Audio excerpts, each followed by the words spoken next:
অভাবের এক অদ্ভুত সৌন্দর্য আছে, সে মানুষকে সেই সব কিছু ছাড়া বাঁচতে শেখায় যা সে ভীষণভাবে চায় অথচ পায় না।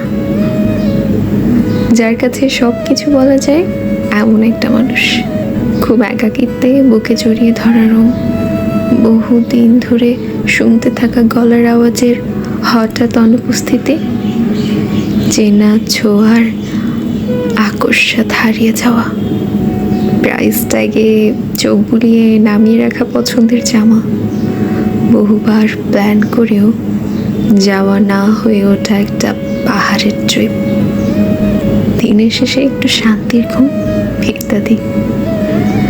অভাব শেখায় খুব করে কিছু চেয়েও না পাওয়ার মধ্যেও এক অদ্ভুত সৌন্দর্য আছে।